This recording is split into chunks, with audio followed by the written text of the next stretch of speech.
दिल्ली में सियासी सरगर्मी के साथ साथ ये चर्चा भी बढ़ रही है कि अरविंद केजरीवाल के खिलाफ बीजेपी किसे मैदान में उतारेगी। दिल्ली विधानसभा चुनाव को ज्यादा वक्त बाकी नहीं रह गया। ऐसे में अभी से सियासी दलों की रणनीतियां बननी शुरू हो गई हैं। जहां आम आदमी पार्टी के लिए सत्ता बचाने की चुनौती है, तो वहीं बीजेपी का टारगेट केजरीवाल को हराना और सत्ता पाना है। अगर पिछला रिकॉर्ड देखा जाए तो अकेले केजरीवाल ही पूरी बीजेपी पर भारी पड़े हैं और अपनी सीट के साथ साथ दिल्ली की 62 सीटों को अपने नाम करने में कामयाब रहे। बीजेपी ने साल 2015 में अरविंद केजरीवाल के खिलाफ नुपुर शर्मा को मैदान में उतारा था और साल 2020 के चुनाव में सुनील कुमार यादव को, लेकिन दोनों बार केजरीवाल की जीत हुई। कई दशकों से दिल्ली की सत्ता से बाहर रही बीजेपी को इस बार उम्मीद है कि जनता दिल्ली में कमल खिलाने जा रही है। तो वहीं आम आदमी पार्टी को पिछले 10 सालों में दिल्ली में किए गए कामों पर यकीन है और इस चुनाव में अरविंद केजरीवाल पार्टी के मुख्यमंत्री पद का चेहरा होंगे। अब सवाल ये उठ रहा है कि बीजेपी की ओर से मुख्यमंत्री पद का चेहरा कौन होगा। आम आदमी पार्टी को चुनौती देने के लिए बीजेपी ने तैयारी तेज कर दी है। इसमें सबसे हॉट सीट नई दिल्ली की है। इस सीट से अरविंद केजरीवाल लगातार जीतते आए हैं। 2013, 2015 और 2020 का चुनाव केजरीवाल जीत चुके हैं।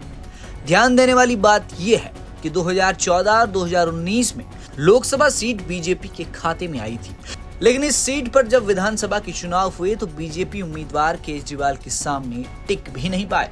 अब सवाल है कि इस बार बीजेपी केजरीवाल के खिलाफ किस प्रत्याशी पर दांव खेल सकती है। अगर युवाओं और महिलाओं को मद्देनजर रखते हुए बीजेपी देखे तो बांसुरी स्वराज एक मजबूत दावेदार हो सकती है, क्योंकि सांसद बांसुरी स्वराज की पकड़ युवाओं और महिलाओं में काफी ज्यादा है और वह दिल्ली के विभिन्न मुद्दों पर आम आदमी पार्टी पर हमलावर भी रही हैं।